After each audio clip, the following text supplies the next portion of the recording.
Talking Shirts is presented in partnership with White Oak Cottage. For more information, visit whiteoakcottage.co.uk. Hello and welcome to episode 99 of Talking Shirts.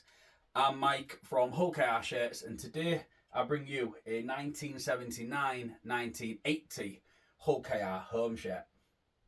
Now, this isn't the same style or design that was worn at Wembley on that famous day, the 3rd of May 1980, where Hull KR defeated Hull FC 10-5 to win their only Challenge Cup.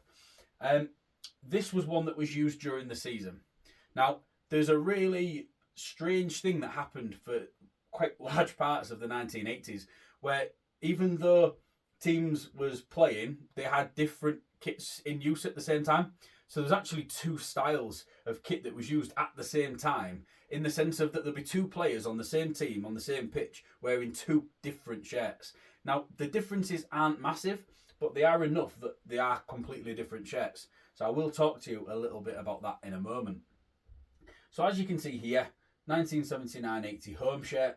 It is an all-white shirt with a stitched-on red band. So that red band forms a different part of material, very similar to the one in the 1977-78 shirt that we covered, where this red band has actually been applied over the white part of the main body of the shirt. We have got the Adidas trefoil logo, which in a couple of years has increased in size massively. If you think back to the 77-78 video I did a few weeks back, that one had a really small trefoil logo, whereas on this case, it is increased in size dramatically compared to that. The Hull KR Club crest is featured for the first time during the 79-80 season, to my knowledge. This was the first time it had appeared for just regular season games and not necessarily big fixtures or cup finals. So yeah, to have that addition became obviously quite synonymous now with kits for Hull KR wearing a club crest, and for all clubs. We've got some reinforced stitching in the neck here. You can see where that has been applied, which then basically stops that neck ripping down. We've spoken about this quite a lot because this is a regular feature across a lot of Hull KR's match shirts. So yeah, as I was saying a moment ago, this shirt was a completely different style to a different one that was used. Now I'll pop some pictures up. I'm not quite sure how visible it's going to be for you, but hopefully you'll catch on and you'll follow with me.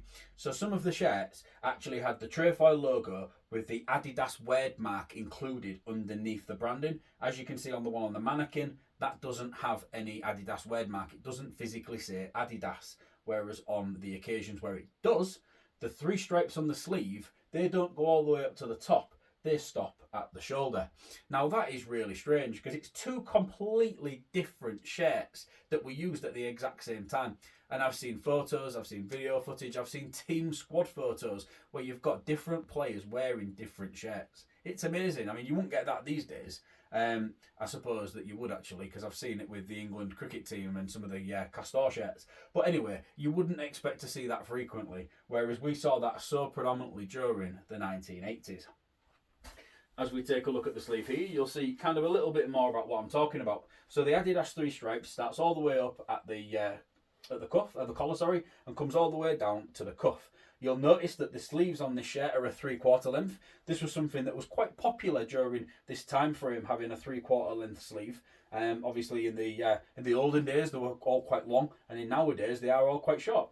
So yeah, we've seen different lengths of sleeves over the years. We've got a wonderful red cuff, and that's been the three stripes here have been stitched onto the shirt after being applied to a different separate piece of fabric. I won't show you the other side because it's exactly the same. So before we have a little bit of a look at the back of the shirt and we talk about sort of maybe who's wore it or where it's been, here is a quick word from our sponsor. White Oak Cottage is a 2-bedroom luxury holiday cottage set in the stunning Lincolnshire Wolds. It has 2 ensuite bedrooms, a hot tub, wood burner, Wi-Fi, electric vehicle charger, and is pet friendly. It is ideally situated in the Wolds, yet only 15 miles from the coast and 25 miles from the historic city of Lincoln. For more information, visit whiteoakcottage.co.uk. Welcome back to episode 99 of Talking Shirts. Here I am with this 1979-80 match-worn Hull KR shirt. And we're now looking at the back of the shirt. So as you can see here, the red band, as it always did during this time frame, continues round the back of the shirt. And then we have got a large patch which has been stitched onto the shirt with the number 14 on, which kind of overlaps part of the band and then also is stitched to the back of the shirt there. Again, that's so that the number is fully visible. If you think if this red 14 was over the red band, it would be difficult to see that. Whereas applying it to this white patch makes it much more visible. Now, there's not really a great deal to say about the back of the shirt, other than the fact that the numbers have been stitched onto a piece of fabric that has then been stitched onto a back of a shirt. So it's a lot more sort of intricate application than is just getting a hot press and sticking a name and number on like we see in the modern era. So yeah, a lot more time and effort would have gone into prepping these shirts for match action. Now, what I'm going to say next will be impossible to prove. So I'm not going to say that it is, I'm just going to say that it might be. So this shirt might have been worn by Roger Millward. Now, the reason why I say might is because I can't prove it. I probably never will be able to. But I'm going to give you the evidence that I've found and that other people have given to me and supported me with finding. And then I'll allow you to kind of not make up your own mind, but you can think, you know what, he's onto something, or actually, nah, he's talking out his backside. I'll leave that entirely up to you. So, a few things. Roger Millward did play off the bench in the number 14 position twice during the 1979-80 season. So that was in the Floodlit Trophy. One of those was against Castleford, and the Robins was victorious on that day, 25 points to 12. Okay? There was another game, and this was the following game, I believe. So these games followed each other in the calendar. So the second game, where he also played number 14, was just in the Standard Division One, and that was against York, where, again, we was victorious by 32 points to 16. Now, in those two games, Dave Hall played number 6. He wore the 6 shirt and he played the standoff position, whereas Roger was the first interchange off the bench. That would imply that Roger did play number 14 when wearing... Sorry, in those two games, he did wear number 14. Now, that's not to say it was this shirt. It could have been the other design that I was telling you about in part 1. We'll never know, unless we can find photographs from that game, which is probably quite slim. But anyways, there's more. So you might be able to tell from looking at the shirt that it is in really good condition. For its age, it is in a beautiful condition. The white is still white, the red hasn't ran. There's no major signs of game detail. Okay. Now, when you look at the shirt, you might not be able to tell, but it's actually really short in length. If you can imagine, like when I have a shirt on the mannequin, especially from the 80s or older, it can actually drop quite low. Okay? Now, when you turn up the bottom of this shirt here, you can see that it's been tapered. This shirt has been cut down, and then there's another piece of fabric which has been applied to neaten it up. So it has actually been cut all the way around and then neatened up, which has made the shirt a lot shorter than what it was. Now, it's known that Roger would cut his shirts down. Now, he would probably have cut them down and not had it as neat as this, because it would have probably been a lot more scruffy. However, that doesn't mean that somebody at a later date couldn't have got that tapered and tightened up and made a lot neater, as it is right now.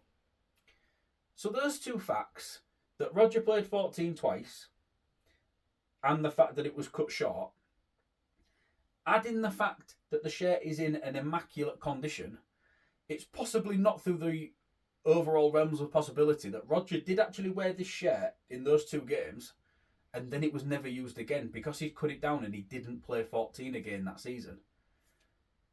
That the last person to wear this shirt in a game could potentially have been Roger Millward. Now, as I've said, I'll never be able to prove it.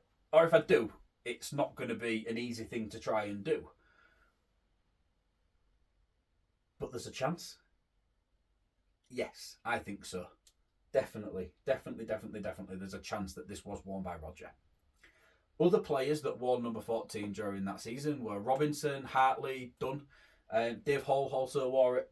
I think Phil Hogan did, and John Millington as well. So there's still some fantastic names which could necessarily be applied to this shirt. But when you think of some of the bigger lads and the fact that it's been tapered, it probably wasn't going to be a forward. It was probably going to be somebody that did feature in the back. So, you know, you could argue that maybe Jed Dunn is somebody that it's possibly more plausible that wore this shirt. But again, it's just something that we will probably never know. But the story itself, it is enough for me to be able to kind of love this shirt even more than I already do. Because I'm all about stories. I think that's where, especially with me collecting, stories and trying to piece things together are such a big part of what collecting is to me. It's not just that, oh, look what I've got, or a show-off thing, or anything like that. I love to be able to tell stories and talk about things and hopefully enlighten people to things that they probably never needed to know, never wanted to know, but enjoy knowing. And that's kind of where Hull KR shirt sits within my life, and I hope that it does bring some enjoyment to you as well.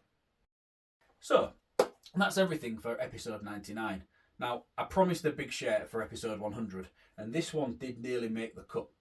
But the shirt that does feature on episode 100, I probably got about a year ago. I've been sitting on it for that long. I've not put it on social media in terms of advertising that it's mine or that I've got what I've got.